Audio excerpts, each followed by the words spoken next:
Pilipinas Soksachen, magandang araw. Ito ang programang i-inform mo, ang mas pinalakas at mas pinaigting na programang hatid ng Philippine Information Agency para sa bayan. Isang oras na naman tayong magkakasama para pag-usapan at ipaliwanag ang mga programa at serbisyo at iba pang kaganapan na ginagawa ng mga ahensya ng pamahalaan. Sa ngalan ni Presidential Communications Office Secretary Dave Gomez, PIA Director General Catherine Chloe De Castro, at PIA 12 Regional Head Brian Abquilan, welcome po sa ating programang i-inform mo. Ako po si Cathy at ngayong araw makakasama natin ang Chief ng Pag-asa Gensan Station na si Mr. Benrio Binyan. Yan. Hello Sir Benrio, welcome to the program. Pakibati muna po ang ating mga viewers at listeners bago po tayo mag-umpisa. May hapon sa tanan. And thank you for having me here and giving me the chance to disseminate the information. Yes. Kailangan ng ating constituents. Yes, exactly. No? Okay, Sir Benrio, huwag na tayo magpatumpik-tumpik pa. No? Yes. Diretso na tayo sa ating discussions. No?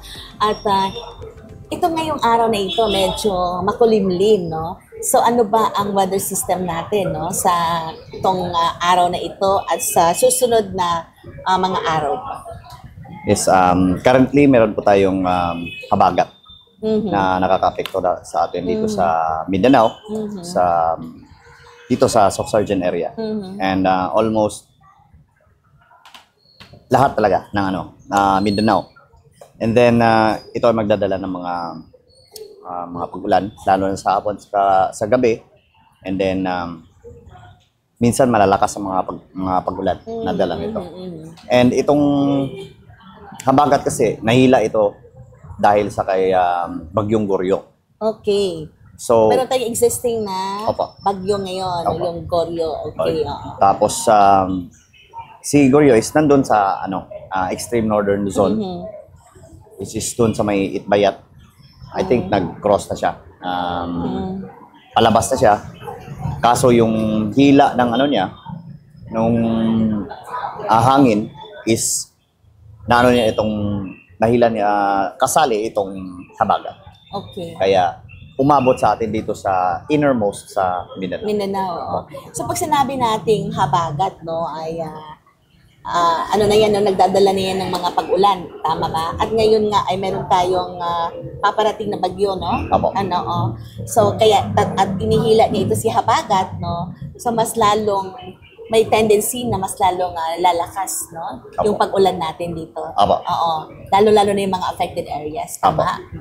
Nasa flood-prone areas, and then landslide-prone areas, which is dapat alerto. Yes. Saka mag-ano sila sa mga impormasyon na binibigay ng Pag-asa. Exactly, no? Kasi kahapon nag-start na yung medyo malakas na pagbuhos ng ulan kagabi, right? Tama ba? Oo.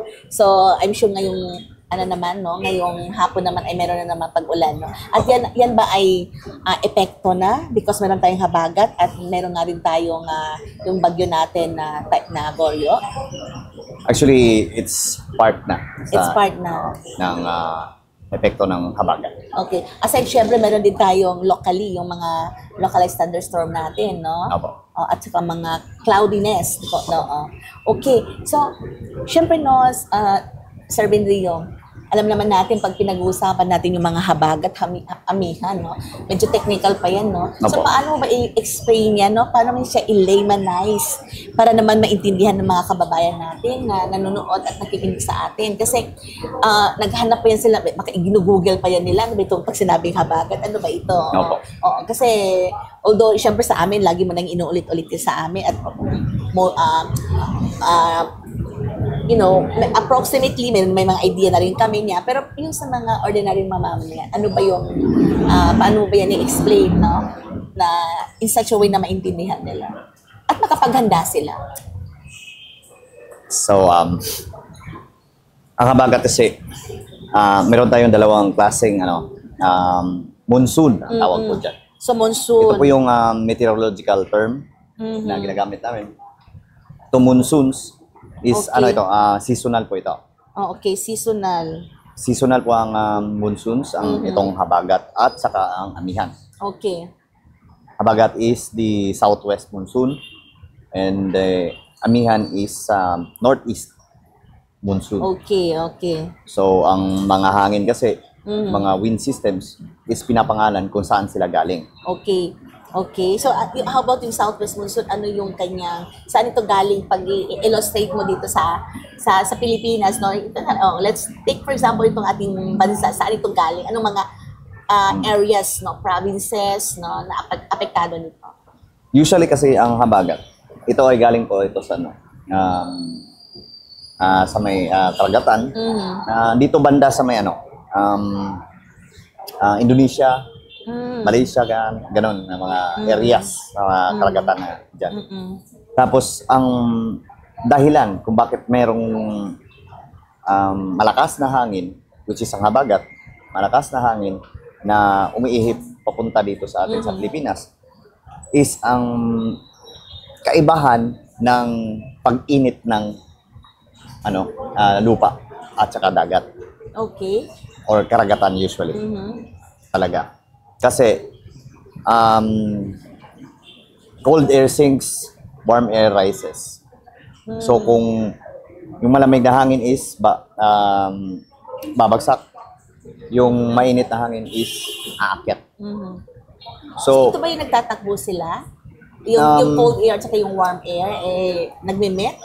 Hindi naman po. Hindi naman. Iba po ito. Okay. Bale, movement of air movement, po. More on movement. Air mass kasi itong monsoon. Okay. So, galing dito sa may Indonesia, papunta dito sa sa atin sa Pilipinas. Ngayon, kasi nga galing sa mainit na portion ng sa ating planeta. Kasi nasa equator. Okay. Which is tutok sa tutok sa init ng araw. Okay. Ngayon, mainit po diyan, tapos meron ding malamig na parte. Kaya gumagalaw yung hangin. Dahil doon sa diferensya ng init nila. Ngayon pag dahil mainit nga na portion galing itong habagat, mas maraming moisture ang madadala niya. Okay. Kasi nga pag mainit yung tubig is mag-evaporate. Tapos nagmo-move na yung hangin, dala na niya itong moisture na ito, nagiging clouds. Tapos babangga sa mga kabundukan natin dito sa Pilipinas, kaya magiging cause ng mga pag-ulan sa atin. Ganun po yung At saka kung saan ang lugar na usually na affected ng habagat is usually dito sa may sa may western lang. Hindi masyado sa atin actually dito sa... So when you say western? Western sections ng Pilipinas. Usually itong Palawan. Okay, oo. Mindoro. Zamboanga. Dito sa may malapit dito sa may Zamboanga, sa may mga Palimbang, mga ganyan mga areas. Pero usually yung malapit talaga doon talaga sa western na portion. Okay. Tapos lalo na dito sa may NCR, sa Zambales, tapos diyan na portion na mga lugar. Yun po. Yung mga western areas ng Pilipinas. At dyan nanggagaling yung southwest monsoon natin. Doon ihip yung hangin. Doon na rin bubuo yung mga clouds. Kaya sila yung most affected na pagdating pag itong habagat na ito or nabubuo or yung southwest monsoon. Okay. Alright. So, how about yung amihan naman, no? Meron bang nito na pwede natin sabihin na mas malakas si habagat, mas malakas si amihan? May ganun ba? Or same lang yung kanilang, kumbaga, yung lakas, no? Ng pagbuga ng hangin. Actually, ang amihan is medyo mas malakas yung hangin niya. Alright, okay. Medyo mas malakas yung hangin niya. Kasi galing siya sa itong high pressure area. which is nandun sa China at saka sa may Siberia. Ah, okay. Opo. Mangyayari po itong amihan sa buwan ng Oktubre hanggang Marso or Abril. Yan po. Ang itong habagat naman is mag-start sa May. Pwede mag-start sa May or June. Okay. Tapos matatapos mga around October na rin mga ganyan. So itong amihan, nag-uumpisa usually sa Marso hanggang, meron mo siyang time frame? Hindi po. Amihan is around October. Around October, okay. Hanggang March or April. Ah, okay. So October, hanggang sa next year? Opo, hanggang next year po. Okay. Okay. Kung sa kalakasan naman ng ng ulan or hangin. Kung sa hangin medyo malakas tong Amihan. Okay. High pressure kasi tapos Kasi galing nga yung sabi mo kanina, galing sa Siberia. Opo. Oo, yung hangin. Opo. Tapos yung lamig doon sa Siberia kasi winter sa kanila doon. Yes. At saka sa China ng October hanggang December. January, January. Winter sa kanila. Kaya yung lamig na hangin noon na ice mapapadpad sa atin. Parang tayo. Nakaka-experience tayo ng lamig. konting lamig. Oo nga, lalo na sa umaga, diba? Yung Opo. madaling araw. Yan yung tinatawag natin ng Christmas breeze. Yung, ganun.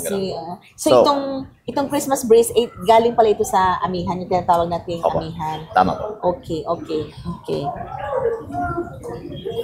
So, mas malakas ang amihan. Kasi, yun nga, high pressure doon pa sa Pero, ang mga pag-ulan is usually, mas malakas talaga ang habagat. Ang habagat. Opo. Pag in terms sa pag-ulan. Opo. Pero in terms of hangin yung northeast. I see, no? In terms, Amihan. so in terms of, pag-ulan, habagat tayo. Opo. So in terms naman of hangin, amihan tayo. Opo. Okay. So pwede naman malakas ang hangin without necessarily na umuulan siya, tama? Na hangin lamang, yung gustiness lang of wind, diba? Oo. Pwede naman yung bugso ng hangin. Oo nga, no? Na ganun lang. Pero bakit mas malakas itong habagat sa ulan? Kasi kanina na-explain ko na ang amihan is hangin na galing pa doon sa Siberia at saka sa China. High pressure area. High pressure area po. Ngayon, ito namang kasi, itong sa habagat kasi is ganun po, yung movement ng air na galing pa doon sa mga karagatan ng Indonesia, Malaysia, mga ganun ng mga areas. Yung sa mga neighboring countries natin. Opo. Yun na yun, yung monsoon na yun. Pero, may mga pagkakataon, minsan, ang kasi, meron din kasi isang weather system na tinatawag natin ng MJO. Ano yan? Parang bago yan na MJO na yan. Opo.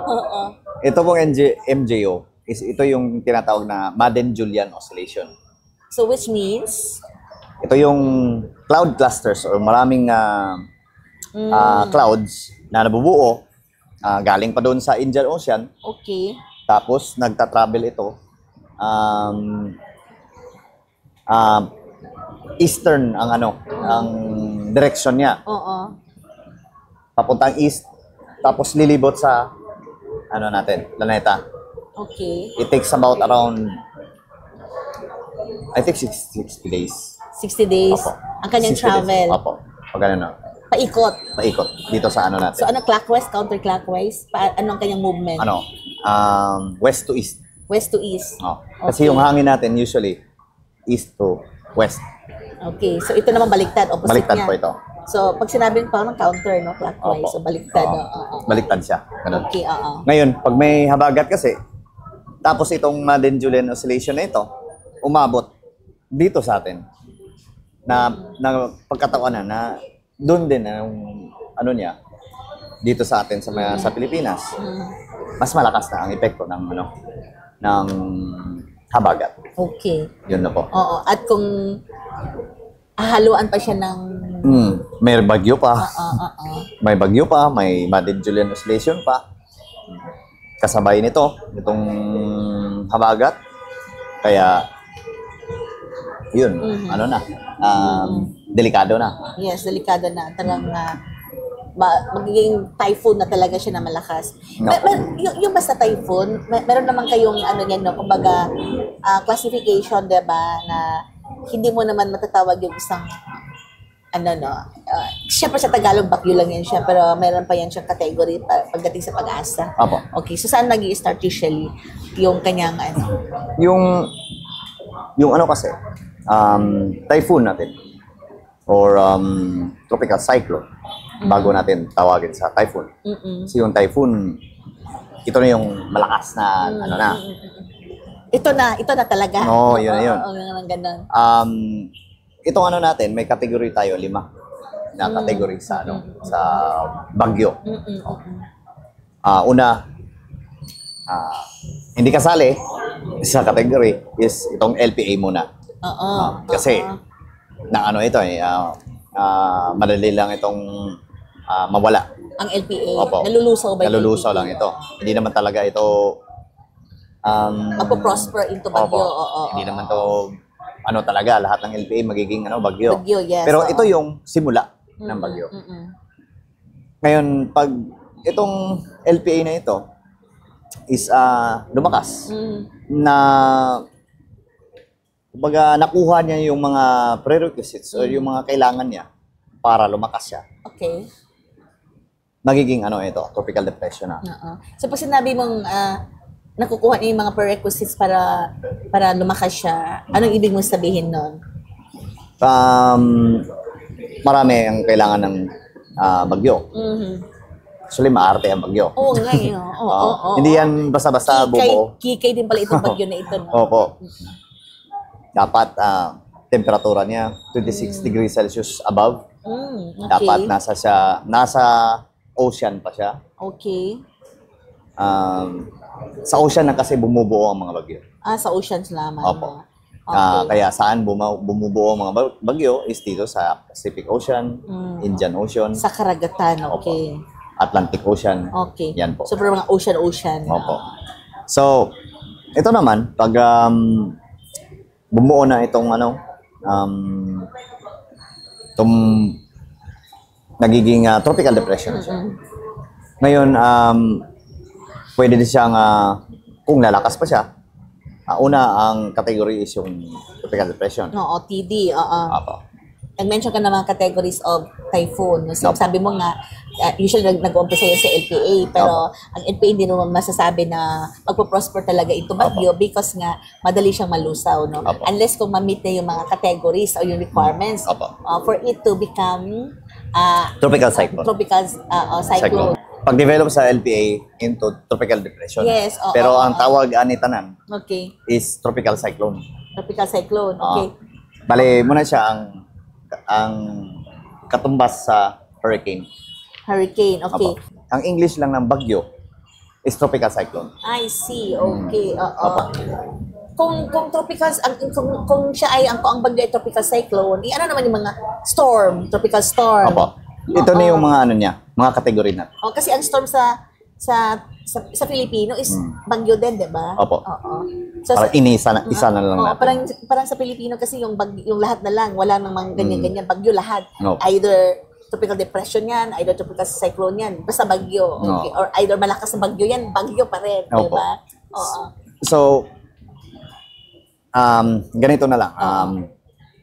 I-ano na lang natin as yung sa Amerika. Ang tawag sa kanila, yung bagyo is hurricane. Yeah. Opo. Tapos yung hurricane nila, Parang Hurricane Katrina, ang lakas na, di ba? Opo, ganun. Si Hurricane Katrina is umabot sa around category 5, I think. Yes, maraming napisala talaga doon na dam, di ba? Yung properties at maraming namatay din doon. Di ba? Oo. So, category 5. And then, yun nga, hurricane, tapos meron siyang category. Okay. So, dito naman sa atin is tropical cyclone. Tapos meron siyang category, which is ang category natin is... Okay. Okay. So, yung tropical cyclone parang umbrella niya. Opo. Okay. Ito yung kabuuang tawag sa Oo. bagyo. Okay. Okay. Tapos yung tropical cyclone is meron siyang 5 kategory okay. din dito sa atin. Okay. Mas madali lang sa kanila sa Amerika kasi 1, 2, 3, 4, 5 lang. Oo. Dito sa atin is tropical depression, tropical OTD, storm, Okay. saka severe tropical storm, typhoon, Okay.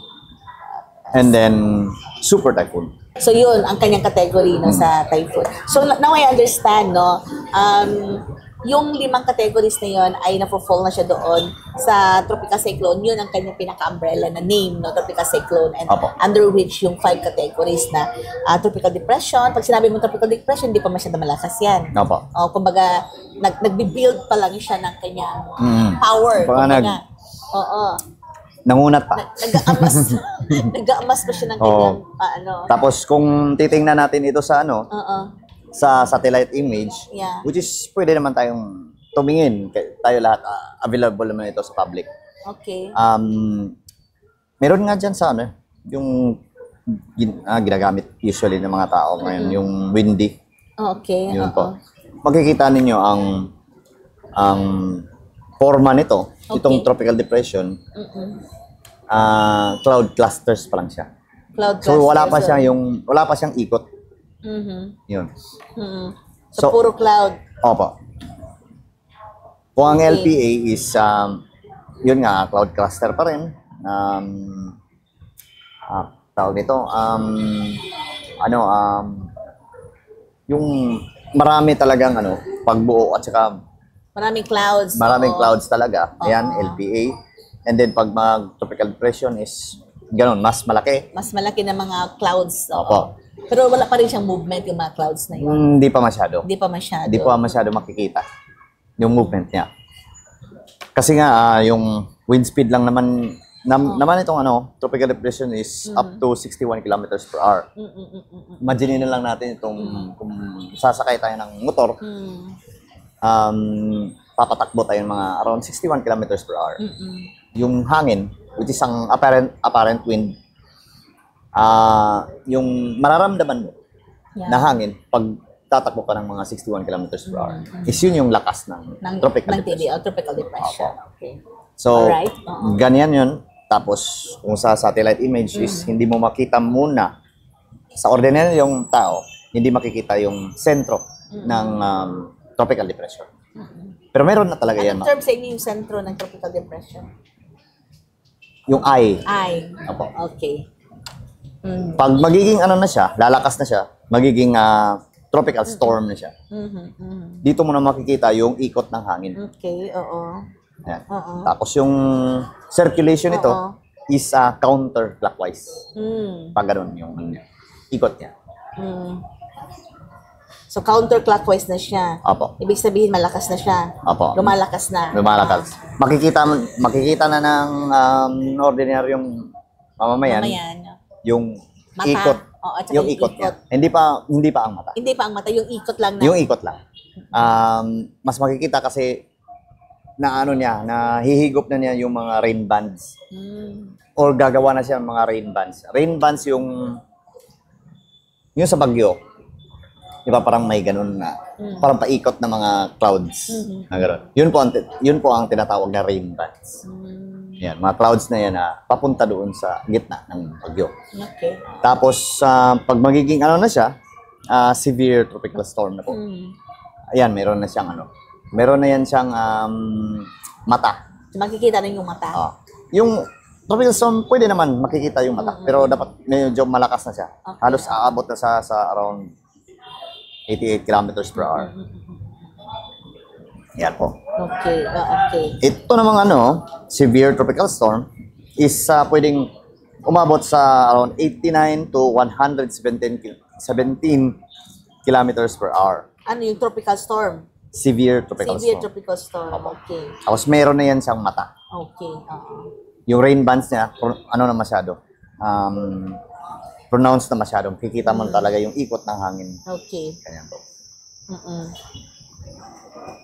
Alright. Tapos yung mas malakas pa niyan is itong typhoon na pwedeng umabot sa around 118 hanggang 220 kilometers per hour. Ang lakas na, di ba? Malakas na. Imagine typhoon na lang natin yung takbo ng motor ba or Ilan nga ulit yung 100? 18 hanggang 220 kilometers. 118 hanggang 220 20. Apo. kilometers per hour. Apo. Lakas na yon, di ba? Kasi imagine na lang natin yung takbo ng ng kung wari nasa likod ka ng pick up. Tapos tayo ka. Tapos patakbuhin mo ng around 220. Baka matumba ka na nun, di ba? Oo, pwede ka lang. Dahil sa lakas ng hangin. Oo. Lalo na kung wala kang panghawakan. Oo, tapos yung yung hangin, halos di ka na Masakit sa mata, masakit na diba? sa mata. Yung mukha mo parang Parang ma-erase na. Ganun po. Pag ganyan kasi ng mga yung takbo mo, 220 kilometers per hour na ganun, yung na-experience mo na hangin na lakas na yun, so yun po ang lakas ng hangin ng typhoon. Okay. So how much more kung severe na yan? Opo. Hindi naman. Kasi ang next nito, hindi pa? ang next ng typhoon is super. Super typhoon. Opo. Itong super typhoon is pwedeng umabot or lumagpas sa 220 kilometers per hour. So, mas malakas sa 220 kilometers per Diyos hour. ko. Malakas na nga ang 220. Oo. Sabi mo nga, medyo mainat na yung balat mo. How much more ito naiinat na yung balat mo talaga. Take off na ito ng speed ng take off na ito ng eroplano. Yeah. Oo. Kailangan ng ganito na kabilis yung takbo ng eroplano para maka-escape niya ang gravity. I see. At makausad siya ng talaga. Opo. Pataas. Kailangan ng ganitong velocity para ma-escape niya ang ng force ng gravity. O pwede din siyang lumipad. Yung hold ng gravity, di Opo. ba? So dapat okay, kaya pala pag nagte-take off yung aeroplano, parang minsan kailangan mo humawak. Kasi malakas talaga. Mabilis talaga. Kailangan talagang bukod talaga. Okay, alright, okay. So, yan ano pa yan ha? Ano pa nga yan? Yan ay super typhoon pa lang yan. Opo. So, mayroon pa siyang severe, ano yan? Wala na po. Wala na yun na ang pinakalas ang super typhoon. Super typhoon po. Alright. So, recap, tropical depression, Yes. tropical storm, Okay. severe tropical storm, Okay. typhoon, and then Typhoon. super typhoon. Yes. Examples na ating mga super typhoon is itong si Super Typhoon Pablo nung kailan ba yun? 2012? Okay. Super Pablo. 2012. December 2012. Apo. November hanggang December Yes. ng December 9 ng 2012. Ito yung parang hindi talaga parang tinumba halos lahat ng mga may lumbi sa Yung mga coconut tree. yung lahat ng nyog, tama. Yung halos lahat ng nyog Tinumba niya. tinumba niya. Kung tingnan mo sa aerial view, Correct. is parang mga posporo na Natumba. Ganyan. natumba. Ganyan. So, ito yung ang daming nasira nito ng mga bridge, mga Tama. Yung mga lifelines. Opo. Tapos yung So many properties and infrastructure nabigla. na-damage because of Super Typhoon Pablo. Pablo, okay. Naging Tapos ang lang talaga nito, itong si Super Typhoon Pablo is hindi kasi tayo sanay dito sa Mindanao na magkaroon ng bagyo. correct. Itong si Super Typhoon Pablo kasi naobserbahan ko kasi ito eh. Ay talaga? Naobserbahan ko Nandun ka ba sa area affected? Nangyari ito? na ko talaga ito. Hindi, doon ako sa ma'am, sa radar. Okay, sa radar ka. Opo. Okay, Nakita ko kasi ang nito, malayo pa siya, nasa labas pa siya ng Philippine Area of Responsibility. Yeah. Mga 2 weeks pa before, aabot siya sa atin na dito sa Pilipinas. Malakas na talaga siya, nasa kategory na na siya. Severe Severe. tropical storm. Yun. Tapos naging typhoon na siya, nakapasok na siya sa Philippine Area of At Responsibility. naging super na siya. At naging super na siya nung malapit na So, talaga. nakikita mo yung build-up nung Opo. nung bagyo, no? Opo. Oo. Tapos meron tayong malakas na high pressure doon sa taas. Yes. Sa taas niya, tinutulak niya yung itong si Super Typhoon Pablo. Kaya hindi na nakapag-deflect ito. Ang bagyo kasi yung nito, track, Pwede pala mag-deflect din ang bagyo. nagde-deflect talaga ang Okay, bagyo. nagde-deflect talaga. So, hindi siya yung talagang tuloy-tuloy. Opo. May possible nagde-deflect siya. Kung may external force, parang ganun ba yan? Pwede. Ang ang bagyo kasi is kaya nga umiikot po ito Mhm. kasi meron tayong Coriolis force. Okay. Technical, another technical, no? Opo. Oo. Or Mm. ang Coriolis force ko kasi is ito yung pag-ikot ng mundo. Pag-ikot ng mundo. Opo. Oo, okay. So, sa pag-ikot ng mundo, kaya nga rin umiikot ang bagyo. Oo, okay. So, ano na lang natin, kung meron tayong globe Yeah. na malaki. Meron tayong globe. Ganyan. Paikutin natin yan. Tapos try natin ng lightly lang, itusok ang pencil ba or marker. Yeah, okay. Ganyan. So, ano mapapansin yan, pag ikot yan, Mhm. yung marker mo, ganyan, pag ganun pa lang, magdi-deflect pataas kung medyo nasa taas ka ng equator doon sa globe.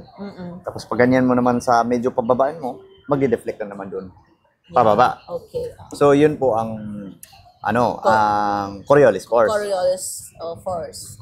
Deflect meaning lumihis yung. So yun yung nangyari sa Super Typhoon Pablo. Opo. Ang bagyo kasi, lahat ng bagyo is magde-deflect ito. Dito sa Northern Hemisphere, above ng equator, lahat ng mga countries dyan pataas, papuntang North Pole, yan ang Northern Hemisphere. Okay. So, sa lahat ng mga bagyo dito, na bumuo sa Northern Hemisphere, or dumadaan sa Northern Hemisphere, is paakyat yan. Yes. Parehas ba yung nangyari dyan, yung sa recent na typhoon natin, yung Dante, tapos, hindi pa, ano yung una? Bago si Dante, ano nga yung una? Yung recent typhoon natin. Krising ba yun? Krising, and then, nagdante siya, Opo. and then, siya, yung tatlong bagyo yun, di ba? Opo. Oo, so yan ba yung naging, same, yung, what do you call that? Yung ganyan, yung effect ng Coriolis effect? Tama, pronunciation ko. Actually, yung nangyari sa itong sa kanila, itong tatlong bagyong ito. Krising, si Dante. And then, mayroon pa yung pinaka-latest yung Emong. Tama ba, Emong? Is it? Emong. Oo. Yeah. So, Krising, then nag-Dante, and then nag-Emong. Hindi pa natapos si Krising, pumasok na agad si Dante. Opo. So, yan bang sinasabi mo? Is it the same? Or iba naman yun? Iba lang Kasi mayroon ding term doon ang pag-asa, yung effect dyan sa baka tatlo na yan. baka yung iniisip niyo, ma'am. Baka yung iniisip niyo yung Fujiwara effect. Okay, so iba yun. Ibang effect naman yun. Okay, sige, explain mo din yung Fujiwara. Ano yan? Bakit may Fujiwara naman tayo na effect? Yung Fujiwara effect naman. O yung nangyari doon sa dalawang bagyong to. kay Dante, then agad-agad na agad si Emong. Kasi yung bagyo natin, pwedeng bumuo yan. Tapos pwede sila magkasunod. Yeah. Bumuo ito si Krising. And then later on, bumuo rin ito si Dante. Oo. Ngayon, medyo mahina kasi Ilang araw din pagitan na dumating si Dante. Parang, diba? Hindi ko masyadong mabilis yung pangyayari na yun. Noong pagbuo ni medyo mahina rin kasi ang takbo nito ni Krising. Oo. Ito naman si Dante din naman. Dating chief naman si Dante Ariola. Oo. So, yes, so at present peace, diba? Opo. Okay. And then, pagbuo nitong si Bagyong Dante, nandito pa si Krising. Yeah. Ang nangyari, yung Fujiwara effect kasi, hinihila ni Bagyong Dante, itong si Krising. So, hindi makaka-move Yeah. di makaka-move or di makakalagpas or di makakagalaw ng padiretso si kasi hinihila siya ni Dante. ni Dante. Okay. Yun po ang Fujiwara. Paano siya inihila? Inihila palabas, pataas, or papunta sa kanya para mas Papunta sa lalakas kanya. siya? Opo. Oo, okay. At saka si si Chrissy. Meron din siyang pool. So parang naghihilaan silang Opo, dalawa. naghihilaan silang dalawa. So sino ang mas malakas sa kanila, yun ang matitira. Opo. Parang ganon. Opo. Oo. Ganon yung nangyayari. Ganon din pala sa sa bagyo, no? Oo. Kaya hindi naka-move agad itong si Chrissy. Okay. Nagdala pa siya ng malakas na mga pagulan. Yeah, actually may mga mga pagbaha yun, di ba? Kasi nagstay siya. Yeah. Halos hindi siya nag-move. Yeah. Ang hina talaga ng takbo niya. Yes. Dahil dito kay Dante. Opo. And then pumasok agad si si Emong din. Oo. Which is mas mas siya yung mapinsala, di ba? Opo. Mas damaging yung typhoon na yun. Sige, meron pang ang bad weather or meron pang ang Yes. bagyo, Oo. tapos ito na naman. Oo, ganyan. oo. May ba yun? May effect ba? May mga humihila din ba yung ibang forces like yung sa habagat, yung doon sa Emong na yun? Or Actually, meron ding matatawag natin na effect or influence sa effect ng ng bagyo itong habagat. okay, Kasi yun nga hangin. Kasi malaki si Emong eh. Oo. Oo. Hangin na ito, Mm-mm. hihigupin ng bagyo. Yeah. So magkakaroon siya ng ngayon. Mga warm na Mhm. or warm and moist air. Yeah, okay. Opo. Kailangan kasi ng moist air ang bagyo. Oo. Kasi kung dry air 'yan, meron tayong tinatawag na dry air intrusion. Mm-mm. Yung bagyo kasi moist ito na Moist nga nabubuo yung clouds. Oo, kasi ulan nga. Yung ganun. Precipitation. Opo. Oo. So pag mapapasukan kasi ito ng dry air, parang madidisturb yung niya. Yung formation. Formation niya. Alos lahat ng mga dito At nalulusaw siya. Opo. Pwedeng malusaw. Ayan. Anyan. Pero Pwede humina. pwede humina. Pero habagat kasi this is moist air din 'yan. Yes. Din ito. Hinihigop niya. So mas parang nakaka-influence din siya sa paglakas ng bagyo. Yun, kaya masyadong mantakin mo tatlo sabay-sabay, almost sabay-sabay, no? Na hindi naman sabay-sabay, pero yung nagkakasunod-sunod ba, 'di ba? So yung impact na lang, kumbaga hindi yung may mga communities tayo na hindi pa Naka-get over. naka-get over, 'di ba? Oo, mabuti na lang resilient din tayo sa mga kababayan natin. Okay. Although hindi pa naka-get over, pero another na naman na 'di ba puminsala, so parang ano ba 'to, 'di ba? Halos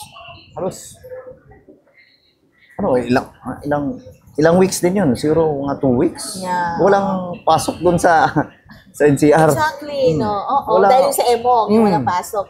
Walang pasok doon doon. Yun, no? At yun na nga, kaya nabanggit nga tuloy doon sa zona ni Presidente yung mga flood control, diba? Oo. Ganun naman talaga. Meron naman talagang mga for example, itong si Super Typhoon Pablo. Sobrang lakas nito. Yung yung si Super Typhoon Pablo kasi sobrang lakas nito. Okay. 300, I think, umabot sa 300 plus yung Affected? ang wind speed niya. Ang wind speed. Opo. So 300 plus kilometers per hour. So grabe na yun. Oh, Lakas, talagang mapipigsak. I mean, yung talagang matutupad talaga yung mga sinabi mong mga coconut trees because nga 300 ang kanyang speed, no? Ang wind speed niya. So maliban pa yun sa kanyang wind speed, yung gustiness din ng hangin, di ba? Opo. Iba rin kasi yung prevailing wind niya. Correct. Yung average wind na niya, Yeah, lakas. oo. Meron kasing gustiness Yes, oo. na nandun sa mata ng bagyo. Correct, oo. Yung gustiness kasi is pwedeng umabot sa mas malakas pa sa prevailing. So, pwedeng kung 300 yung prevailing niya, pwedeng umabot sa around 350. Ay, ako. Oo, ganyan. So, malakas talaga. Pwede nang Pumisala talaga. mga maliliit na mga sasakyan, pwede na niyang liparin. Oh my God. Ganun. Ganun yan kalakas yung ganun na super typhoon. Anyway, yung super typhoon na yun, makikita talaga namin na-assess na talaga namin. Hindi talaga pwedeng walang casualty ito. Bakit mo nasabi na hindi pwede na walang casualty? Ano talaga, sa sobrang lakas niya. Okay, expected talaga. Pag sinabi ng super typhoon, so expected talaga may mga casualty. Opo. Ganon talaga. Parang pero yung realist na lang tayo. pero yung Legazpi, 'di ba? Meron sila yung kanilang best practice doon, yung zero casualty nila. So ano masasabi mo doon? Yung sabi mo doon sa na pag super typhoon expect na meron talagang casualty.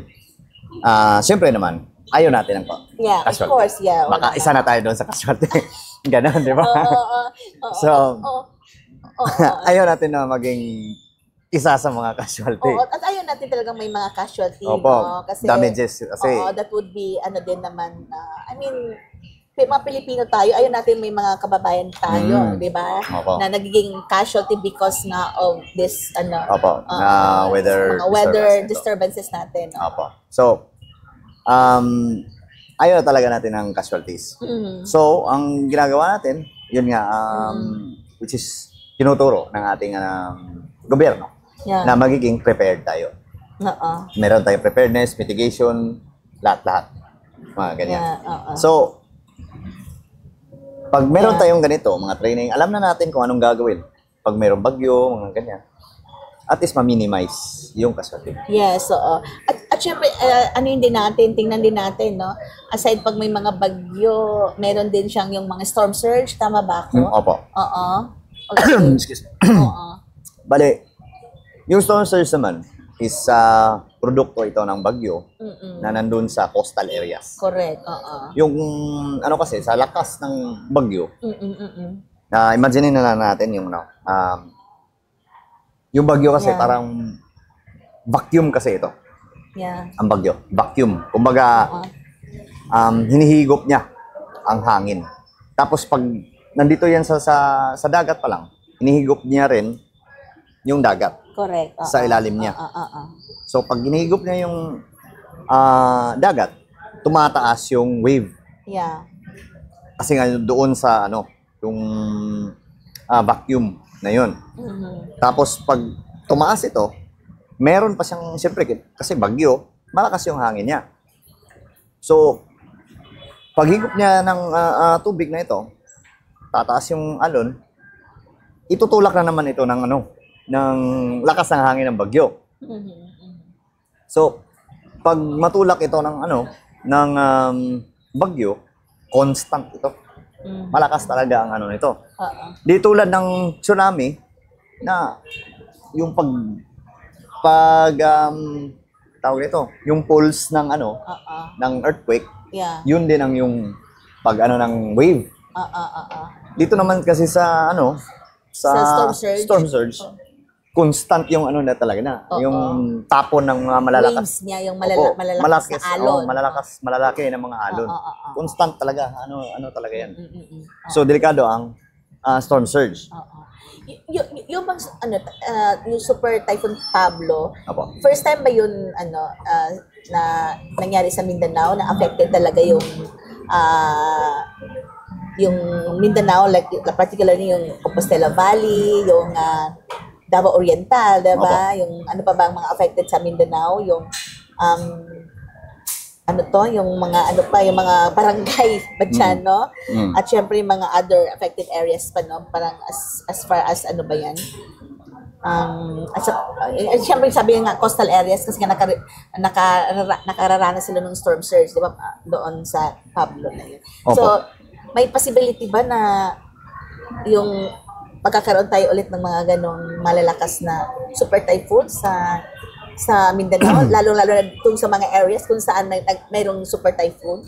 Opo, actually, hanggat may ocean tayo at umiikot ang mundo, meron talaga tayong na-expect na mga bagyo pa. Yes. Na pwedeng tumama dito sa atin sa Mindanao. Yes.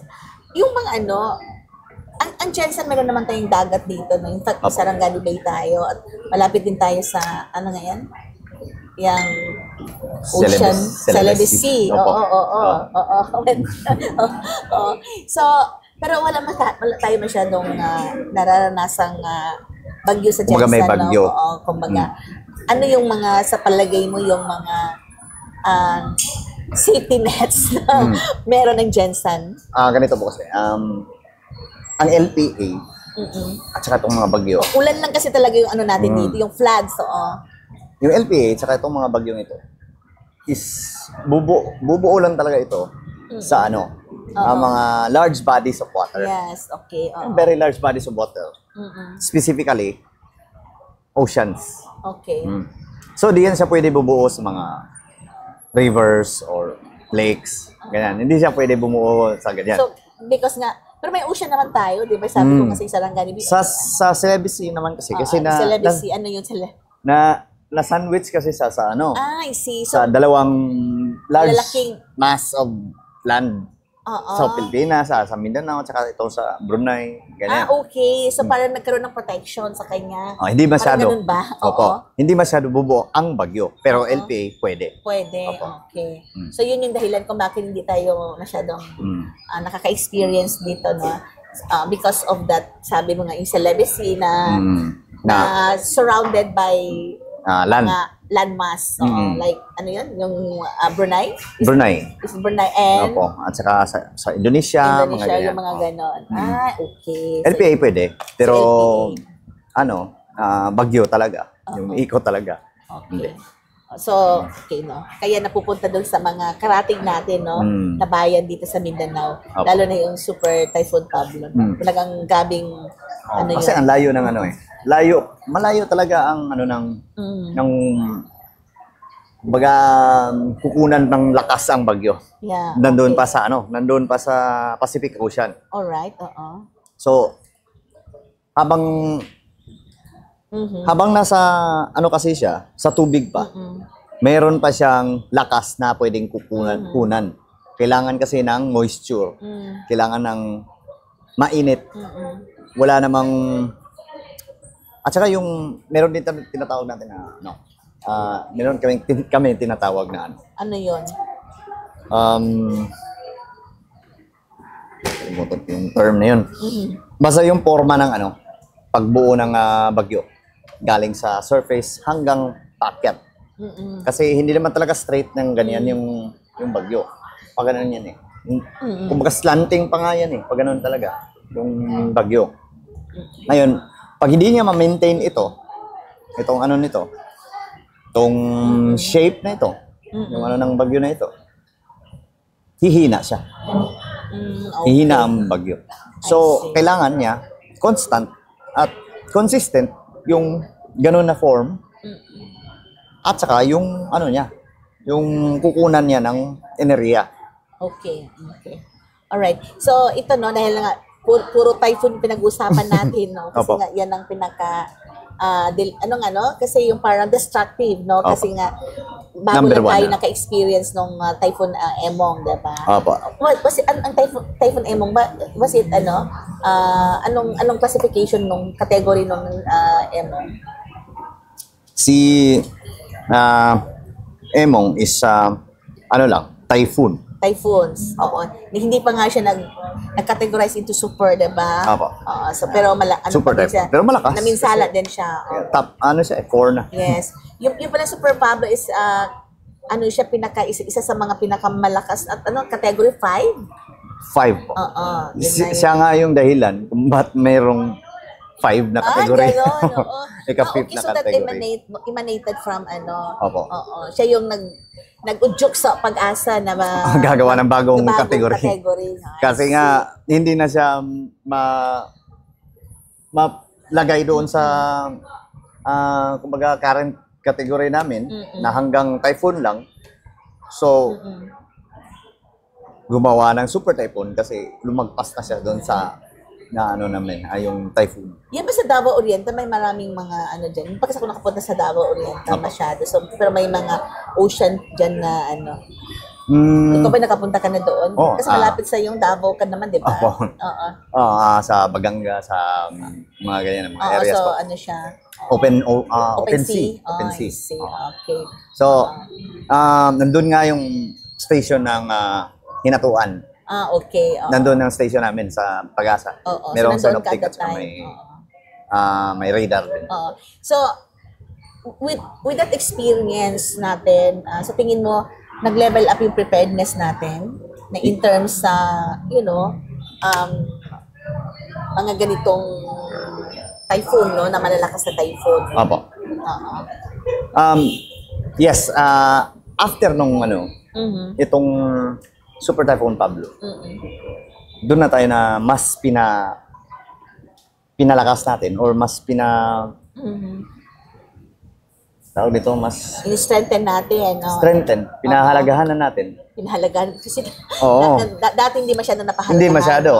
Hindi masyado. Kasi noon kasi yung style natin is reactive. Okay. Reactive. Kumbaga pag nangyari na ito, Saan ka tayo magre-react? doon pa tayo mag-responde or ganyan. Ngayon, sana kung tayo, ganyan, diba? So sa atin ngayon, dahil naging proactive na tayo. Hindi pa nangyayari, prepared na dapat. Okay. That's good, no? Okay? So, anything more bago tayo paalam, no? Or mag-wrap up nitong ating information drive tungkol sa typhoon, no? Ano ka pa bang gustong i-update sa ating mga nakikinig at nanonood sa atin? Okay. From Pag-asa, syempre, di ba? Opo. Kayo naman, di naman ninyo talaga na-predict yung mga typhoon, di ba? Opo. More on forecast lang naman kayo. Wala talagang 100% na Correct. forecast. Yung La Nina natin, ano pa ba? Meron lang tayong possibility of La Nina by January. Okay. Alright. Okay. So, obserbahan pa natin, baka lalakas pa ito. Magiging full blown na La Nina talaga. So, hindi pa naman. Okay. Okay, so ano na lang, baka mayroon ka pang gustong sabihin, no? Ang dami kasi sa Pag-asa, no? Dami talaga. Parang hindi natin nakakover ng 1 hour, di ba? Kasi sa typhoon pa lang, ang dami mo nang pwedeng sabihin, di ba? Opo. Ang dami ng mga katanungan na nagka-crop up na Opo. kailangan malinawan, di ba? So, yung mga ganun. Okay, so, sige, baka yung sabi ko sa iyo, mga updates pa na hindi natin na-mention dito, please, use this opportunity para pagbigay alam, no, sa publiko. So, yun nga, ang dami nating mga topics na dito sa Pag-asa is isa pa lang ito, itong bagyo, habagat, amihan. Next na naman, para magiging series natin of discussion. So ngayon tayo po ng ating focus. Next na naman yung ibang mga terminologies ng Pag-asa. Opo. So, marami pa tayong mga terms. Lalo na mas importante yung malalaman natin yung mga importanteng mga warning, mga advisories, kung ano bang ibig sabihin nito, ano bang gagawin natin dito. Correct. As part of our preparedness. So, this is just one thing. Next time we'll tackle on yung mga, yung mga automated, warning systems ninyo. Marami pa talaga. So, ibig sabihin, marami pa tayong mga episodes. Marami pa tayong episodes. Mga for Pag-asa. So, yun, isa-isahin natin ito siguro sa sunod. Dandanin para maintindihan talaga. Yes, Kasi nakaka-frustrate din para sa amin na ang daming sinasabi or ginaganon nga parang bine-blame kami ganito. Ang actually, ang lang dito is kulang lang sa impormasyon. Kumbaga hindi lang tayo. Siguro kulang sa information kasi nag-ano naman talaga nandito ka naman lagi sa radio program namin. Every now and then naman ini-invite ka namin, no? Para at least ma-discuss mo yung mga yung mga weather systems natin, no? Hindi pala kulang sa impormasyon, kundi kulang sa knowledge. Yung kumbaga hindi masyadong nakuha kung anong ibig sabihin ng mga terms kasi na ito. Technical din yung mga terminology ninyo. At minsan, hindi rin na-explain, no? Kaya siguro din sa Pag-asa, meron din kayo yung parang, aside doon sa English, pag meron kayong advice, whether, what do you call that, yung 4 a.m. na ninyo, forecast ninyo. Opo. Oo. Or yung mga 5 p.m. forecast ninyo. Opo. Di ba meron kayong translation? Kumbaga meron din siyang Cebuano or Tagalog. Oo. Localized. Na Opo. mga translation ng English, no? Advisory ninyo. Opo. Meron naman kaming mga ganyan. So, makikita diyan meron actually sa sa page namin. Yeah. Yung main page. Yun. Okay, so anything more bago tayo magpaalam? Sige, so sa ngayon ngayong August 13, 2025, meron po tayong bagyo, typhoon typhoon category na si Goryo. Okay, so typhoon category. Ibig sabihin, kasi nag-discuss tayo na from tropical depression, tropical cyclone, isa na yan yung tropical cyclone yun, yung Storm. kanyang, yun yung Cyclone kanyang is kabuuan. umbrella O, niya, lahat. oo. And then, ngayon typhoon na siya, nasa number, category, 3. 4. Category 4 na siya. Ganyan. Oo. So, malakas na siya. Oo. Typhoon na siya. Kasunod nito, super typhoon na. Wag sana, wag na. So anyway, ito siya. Si Typhoon Goryo is nasa 305 kilometers north-northwest of Itbayat, Batanes. Nasa taas, extreme northern. Batanes, Opo. oo. Sa Batanes po ito. So, sa taas ng Apari. Ito. Ibig sabihin, pag sinasabi mo ganyan, hindi pa siya nagla-landfall? Islands kasi doon. Oo. So tama na yung Batanes, island na lang. Opo. Oo, isa sa mga... Magla-landfall, pero yung mga maganda islands dyan. lang. Opo. Magandang Batanes. It's a beautiful island. Opo. Yeah. Ayun, nandun siya sa Bay Batanes. Uh-uh. And then, lakas niya is nasa 140 kilometers per hour. Malapit sa sentro. Yeah. Yung bugso ng hangin niya is pwedeng umabot sa 230 kilometers per hour. Okay, So, malakas ito. So, sino-sino yung mga affected na mga, aside from Batanes, sino-sino yung mga surrounding provinces?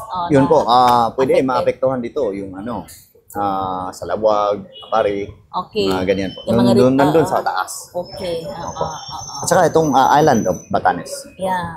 na group of islands. Yes. Tapos, lalo na sa mga coastal areas nila. Kasi, for sure, meron talagang storm surge na mangyayari. Ganyan. Pero I think, sanay na sila. Yeah, actually very resilient na talaga ang Batanes because lagi naman silang may mga sa kanila, may mga bagyo na dumadaan or talagang doon sa kanila sila ang mismong apektado, diba? Dinadaanan ko talaga sila. Yes, dinadaanan talaga sila. Tama. So, dito na po yung bagyo. Kaya itong bagyong ito, hinihila niya yung southwest monsoon o tinatawag natin na habagat. Pagilan nitong southwest monsoon, kanina, di ba, na-explain natin na sa western lang tong habagat. Hindi masyadong umaabot sa atin dito sa kalagitnaan ng Mindanao. Dahil hinila ito, halos umabot na tayo dito sa may subsurgent. So kaya ngayon, na-experience natin, meron tayong mga malalakas na mga pagulan. Okay. Yun po. So yun because of habagat din. Opo. Okay. Alright. Okay.